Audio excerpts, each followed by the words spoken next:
Indian education system Indian है ही नहीं। ये एक फैक्ट्री है जहाँ स्लेव्स बनाए जाते हैं। टुडे 56% स्टूडेंट्स डिप्रेशन में, 60% स्टूडेंट्स को मेंटल हेल्थ इश्यूज है, 65.7% यूथ जॉबलेस है और 40% ग्रेजुएट अनएम्प्लॉयड। 40% आईआईटीएंस को प्लेसमेंट नहीं मिली और ये कॉलेजेस अपने वेबसाइट्स पे 3-3, 4-4 करोड़ के पैकेजेस बताते हैं। लेकिन सच्चाई ये कि most of them took packages below 10 lakh पर annum। सिर्फ आईआईटीज नहीं दोस्तों, ये चीज़ हर जगह होती है। एमबीए, इंजीनियरिंग, हर चीज़ में, हर एक चीज़ में होती है। लोग इसके लिए कोटा सिस्टम को ब्लेम करोगे या फिर हमारे देश की इतनी बड़ी जनसंख्या को ब्लेम करोगे, नहीं। इसके जिम्मेदार ये फैक्ट्रीज है जहाँ पर स्टूडेंट्स को स्लेव्स में कन्वर्ट किया जा रहा है। आपको लग रहा होगा कि हम इतना बड़ा चढ़ाकर क्यों बोल रहे हैं, इतना मिर्च मसाला क्यों लगा रहे हैं। अगले कुछ मिनट में आपको ये बात समझ में आ जाएगी। चलते हैं 1760s में, जब इंडस्ट्रियल रिवॉल्यूशन आया था।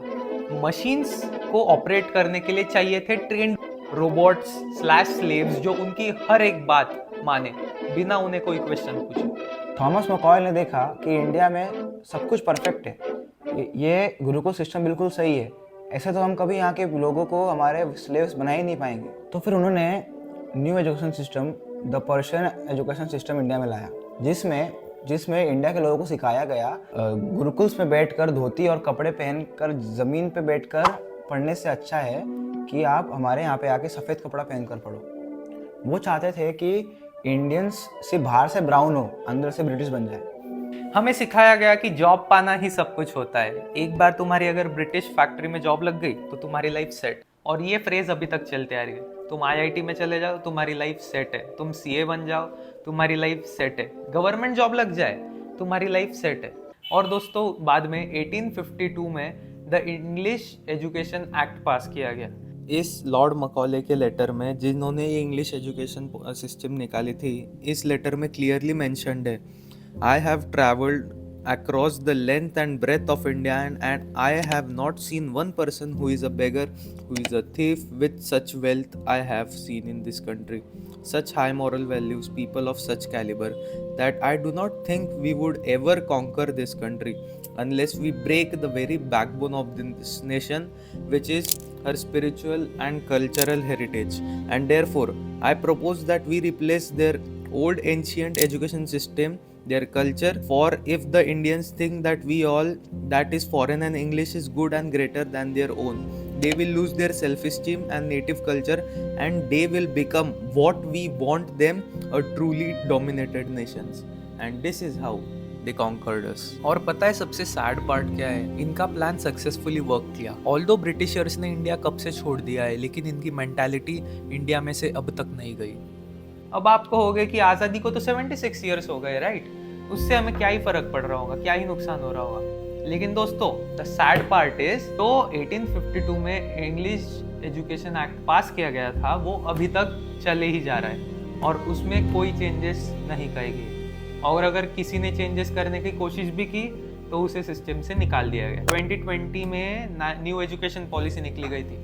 कहाँ गई वो पॉलिसी? अभी तक इम्प्लीमेंट नहीं हुई। जो है जैसा है वही चलते हुए आ रहा है। हमें गुरुकुल्स में इंडिपेंडेंट होना सिखाते थे, मगर आज हमें इंटरडिपेंडेंट होना सिखाया जाता है। एक इंसान अपने लाइफ में सबसे ज़्यादा क्यूरियस और सबसे ज़्यादा फास्ट लर्निंग कब करता है? ऑफकोर्स उसके बचपन में, और बचपन में हमें स्कूल में भेज दिया जाता है, फिर हमारे साथ वहाँ पे ये सब चीज़ें होती हैं। और जब ये बच्चा बहुत सारी चीज़ें सीखने का पोटेंशियल रखता है, तब इसको हाथ में 4 किताबें पकड़ा कर इसे चुप कर दिया जाता है और एक क्यूरियस और क्रिएटिव चाइल्ड को एक ज़ॉम्बी में बना दिया जाता है, क्योंकि हमें कभी पूछने ही नहीं दिया जाता इन 4 सब्जेक्ट्स के पार। और अगर किसी बच्चे ने इन 4 सब्जेक्ट्स के बाहर कोई बात की या फिर बात पूछी या फिर कुछ नई चीज़ ट्राई की, तो उसे कहा जाता है कि तुम ये क्या पागल बना कर रहे हो, जाओ जाके पढ़ो, बिकॉज पढ़ना is everything according to them. और हमारी गुरुकुल सिस्टम थी जहाँ पे हर रोज एक पीरियड हुआ करता था जिसे संवाद कहते थे, जिसमें शिष्य अपने गुरु को कोई भी सवाल पूछ सकता है, जो भी सवाल उसके मन में आए, भले ही वो गुरु के अगेंस्ट में क्यों ना हो। But there was a sense of respect in them, not like today जहाँ पे लोग टीचर को ही गालियाँ देते हैं ऑन। इसकी झलक रामायण और महाभारत में भी दिखती है। जब अर्जुन अपने सवाल श्री कृष्ण को रणभूमि के बीच में पूछते थे और श्री कृष्ण उनके जवाब देते थे, ये पूरी चीज़ एक गीता बन गई और हम आज उस गीता का पाठ करते, हम सभी। ऐसे महाभारत के कैरेक्टर्स श्री कृष्ण के डिसीजन पे भी क्वेश्चन करते थे, अपने क्यूरियोसिटी को सेटिस्फाई करने के लिए उन्हें वो क्वेश्चन करते थे। और आज हमें स्कूल में जब हम कुछ भी इन 4 सब्जेक्ट के बाहर पूछते हैं, हमें चुप कर दिया जाता है, और या फिर हमें क्लास के बाहर पनिश कर दिया जाता है, या फिर हमें क्लास के सामने आके मुर्गा बना दिया जाता है। हम इन 4 सब्जेक्ट्स के अलावा कुछ और पूछ ही नहीं सकते। अगर हमने टीचर्स के डिसीजन को भी क्वेश्चन किया कि मैम आप ऐसा ये क्यों कर रहे हो, वो क्यों कर रहे हो, इसका पीछे रीज़न क्या है, तो हमें डांट दिया जाता था। तो ये हालत है हमारे इंडियन एजुकेशन सिस्टम की, जहाँ पे डिग्री सबके पास है लेकिन स्किल्स किसी के पास नहीं है। और जिस बंदे के पास स्किल्स नहीं है उसे क्यों एम्प्लॉय करेगा कोई भी बिजनेसमैन, क्योंकि एट द एंड बिजनेसमैन के लिए एक वर्कर एक इन्वेस्टमेंट की तरह होता है, लेकिन अगर उसे समझ रहा है कि ये डेड इन्वेस्टमेंट है, क्यों उसे कोई एम्प्लॉय करेगा। हो गया स्क्रिप्ट, मेरा बोल खत्म हो चुका है, मैं एक्स्ट्रा बोल रहा हूँ, मैं अपने लिए बोल रहा हूँ, मेरे दिल के अंदर की बात। ये तो मेरे पेन क्या दोगे, मेरे दिल के अंदर की बात।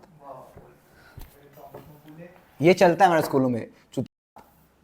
अब हर चीज़ ख़राब नहीं होती है, मगर ख़राब होती भी है। हमें रोज़ सुबह उठ के बाल काट के इतने बाल करके आओ, इसके ऊपर बाल नहीं आने चाहिए।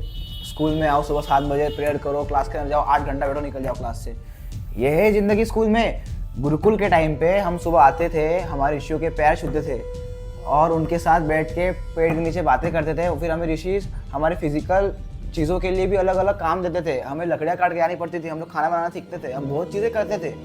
हमें कोई चीज़ बेचते कैसे, हर चीज़ सिखाते थे। और जिस स्टूडेंट का इंटरेस्ट जिस चीज़ में, उनको वो चीज़ का मास्टर किया जाता था। आज क्या है, 8 सब्जेक्ट हाथ में पकड़ा दिए, 8 पीरियड होते हैं क्लास में 1-1 घंटे के, बस यही चल रहा है। और घंटा कुछ नहीं हो रहा दोस्तों। 3-4 साल पहले इसके ऊपर NEP आई भी थी, मगर अब तक उस पर काम नहीं किया गया। ठीक है, वो बात बाद में, अब वो जब होगा तब देखा जाएगा। मगर तब तक आप खुद के लाइफ में क्या कर रहे हो इन स्कूलिंग के अलावा। ठीक है, आपने 8 घंटे स्कूल कर लिया, आप आ गए, उसके बाद कुछ तो अच्छा करो स्कूल के अलावा। सिर्फ स्कूल जाके पढ़ना, बैठना, उठ के आना इज नॉट एवरीथिंग।